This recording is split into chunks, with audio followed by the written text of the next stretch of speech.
If you like Grumpy Sunshine in a romantic setting, I think that you'll like The Road of Bones by DEMI Winters. So let's talk about this yet. But the tension, you would cut it with scissors. But it's her resilience that makes her strong. It feels like it's a little bit dragging on for me, but okay. His name is Jonas. Could there have been a different name for him? Jonas shows up, he's like, get out of here. And I have a feeling that this book is gonna end on a cliffhanger. I just feel like that's gonna happen. The Road of Bones, what a cool name for a book. I almost bought this in the bookstore, but then realized I already had it ordered. So I'm happy that I did not buy it because I have this version of it and I don't wanna have two of the same book, but I mean, yeah, look at it.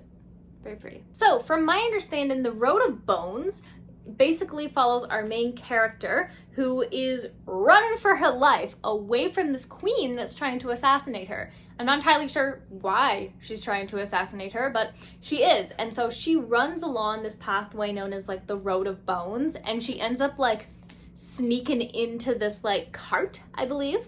And in there are these like pretty like gruff men. I guess, like, what are they? Are they like, they're mercenaries. So she jumps into this like cart of these like big mercenary people, and she ends up getting caught and basically has to convince them to not kill her and to take her along on the journey through the Road of Bones. And I believe that it's a romantasy, so that's kind of exciting. It kind of reminds me of that scene in A Fate Inked in Blood where they went into that like cave with all the bones and stuff, except that sounds like the whole setting of this book, so I think that's kind of cool. So yeah, I'm excited to see where this book is going to go, what this book is going to be like, because obviously she's still being hunted by this assassin, so it would be cool to see. I don't know if there's going to be any magic involved, but that would also be cool. But yeah, I'm excited. So without further ado, let's read The Road of Bones. Oh, but wait! We know the drill. This has got a dust cover and it's got to come off. I'm going to say that the book underneath is going to be black and gold. And of course it will have like the Book of the Month emblem on it. So let's find out. This would be a beautiful book if it had like the sprayed edges as well, imagine. Okay, wait, maybe I turn it this way. Oh, it's red.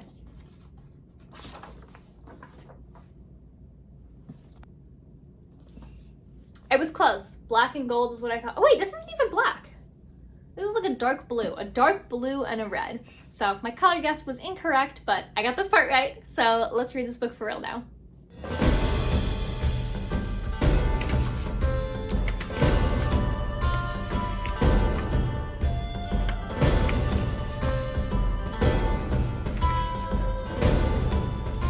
Yeah.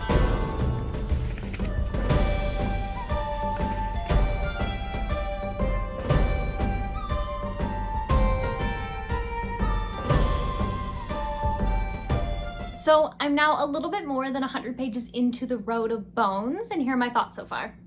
I was surprised about how quickly this book just gets straight into the action, which I really liked, because for a book this size, sometimes it can feel like it comes off to like a really slow start. But no, by page 20, it's like bam, bam, bam, bam, bam, stuff is happening, she's on the Road of Bones, she's going. And okay, just between you and me, no spicy scenes have happened yet, but the tension, you could cut it with scissors.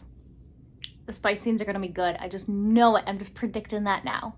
The world building of this book is really, really good. And it's just like, it's done in such like an intricate, well thought out way that it's not overwhelming. Like there are definitely parts when it comes to world building that are overwhelming, like trying to figure out like what is happening, which I always feel like the first couple pages of a book, but yeah, it really gets you into it, it eases you into it, and as you're learning about the characters, because it's dual POV, you get a lot of, like, you get even better insights than I think if you had just like first person.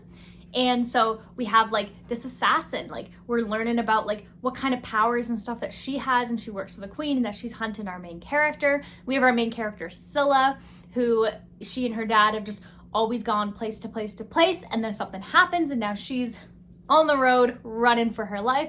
Then we also have the Axe Bloods, and we get two POVs. We got Ray, who's the leader, and then we have Jonas, who is like second in command, and he's the one who's like has the tension with Silla. Yeah. And they all have like well thought out backstories and secrets, and literally everybody in their crew is like super well done, and I would love to learn more about them, and they're all unique and have their own personalities, which I absolutely adore. Something else that's done really well is the representation in the Axe crew. There's one character who signs, like with sign language, and I have not seen a character like that since Fourth Win, and I'm like, yes, like this is amazing, I love this, I want more of this. There's also one character who has like a prosthetic arm. It's very cool. She's a very cool character. I'm not gonna spoil it, but she could kick your butt. And like, there's just such a big cloud of mystery in this book about like, why is the main character being hunted? She has no idea. She's running for her life. The Axe Bloods are investigating this cloud that has like a heartbeat, and they don't know what that is, but it'll get them a lot of money. And so she ended up like stowing away on their wagon, is trying to earn her place. And there's like this cool lore with like her gods, and then there's like these newer gods that people are supposed to worship, and if you're caught worshiping the gods that she does, then you'll be stoned. Like there's so much going on, and it's like it's such a good time. Yeah, so it's really fun. I'm having a good time. I'm excited to see where else the story is going to go. I am aching for a little bit more of that romance. We only get a couple scenes here and there, but like there was one scene where the guy was like chopping stuff with his axe, and the character is like trying to learn how to fight, and she's just distracted by his muscles. I'm like, girl, I feel you, like, yeah. But okay, his name is Jonas. Could there have been a different name for him? This is like when I read Quicksilver and the love interest name was Kingfisher, which honestly nothing has the level of name that Kingfisher does, but Jonas is like a pretty close second. I don't know, it just seems out of place in like a fantasy world. I don't know, maybe that's just me. Maybe I just think of the Jonas Brothers immediately, but yeah, I don't know. But I don't like his name. It's such a random thing to complain about. So I'm gonna continue to read The Road of Bones, and I'll update you around the halfway mark. So I will see you then.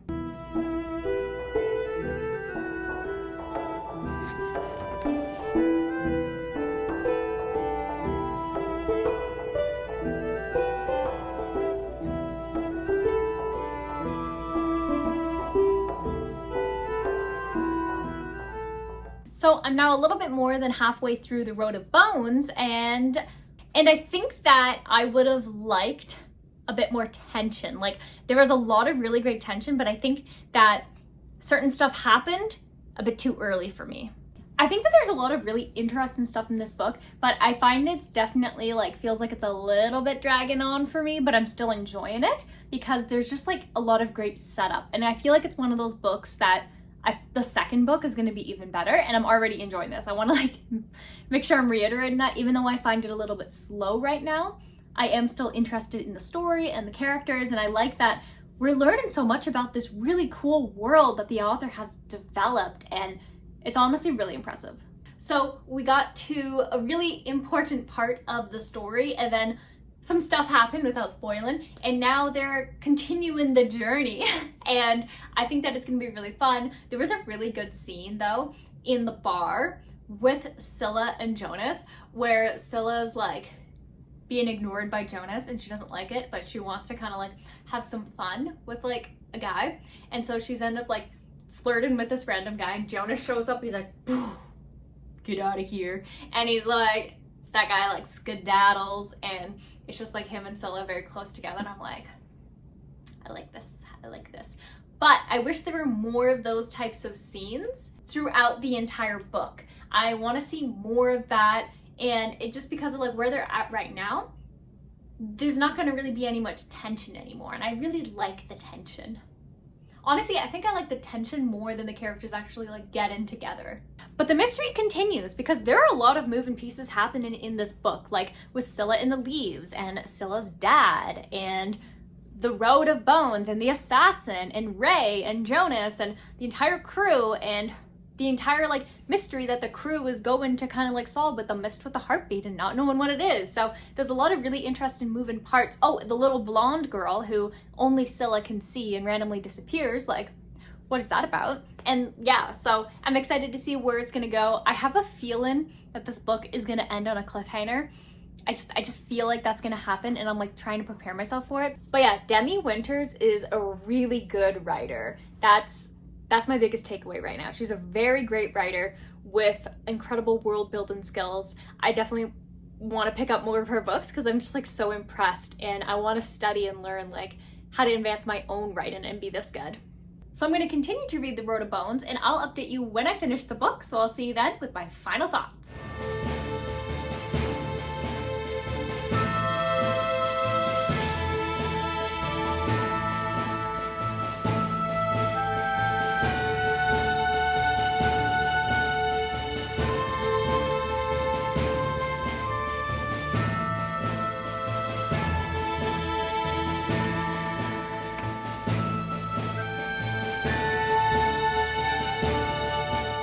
I finished The Road of Bones, and I gotta say, there was a twist that I really did not see coming, but I'm actually really happy that it did happen. This was an epic journey. It was kind of giving me like Lord of the Rings vibes, where they're just like traveling to all these different places with one destination in mind, and you get like a big cast of characters. But for me, I found that some of it really felt like it dragged on, and that this book could have been a lot shorter than it actually is. But aside from the fact that it was a little bit longer than it had to be, I think that it was really nice to be able to see a main character who is like a soft, sunshine kind of character who defines strength in her own way. Like, strength isn't just being like this big muscle person with like fighting and daggers and stab, stab, stab, which if you've watched any of my videos, you know that's often my big complaint about main female protagonists, where strength is only represented in one way. But what I liked about Silla's character is that she's represented in different ways. She's sweet and she's kind and she's caring, but it's her resilience that makes her strong, and the journey, and she pushes herself through really difficult things to accomplish her goals. And I love that strength was defined like that in this book. And that there are different types of strength, because she does travel with these big warriors, and they all have different strengths, and she has like the whole cast of characters were strong in their own special ways. And so I thought that was really good. That's what I really liked about this book. I loved Silla's character. I love that the love interests are like these grumpy guys, like, I'm a big grump. And it's so you get that grumpy sunshine, which I've been loving recently. So it's been really nice to be able to have another book after a Grumpy Sunshine book to another Grumpy Sunshine book. Very good. And wow, the world building of this book was really good as well. I think that it's just, you can tell that there was a lot of thought, a lot of effort, and a lot of time that was put into this world, and it really shows. It's absolutely phenomenal. So today we are going to be awarding The Road of Bones a total of 3.5 stars. I enjoyed the book. I just found it a little bit longer than I think it had to be. There was a lot of aspects that were super predictable, minus the kind of like plot twist at the end. That was the only thing I didn't see coming, and I really liked that.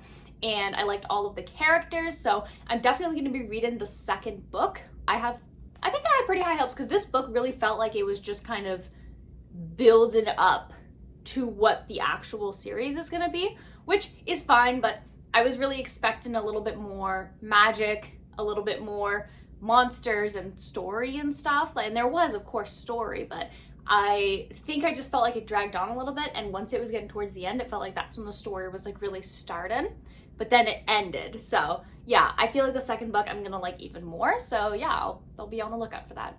So the next book that I'm gonna be reading is How My Neighbor Stole Christmas by Megan Quinn. And this is gonna be the second Christmas book that I'll be reading this year. As of right now, I am recording this on December 1st. So starting Christmas month off strong with a Christmas book.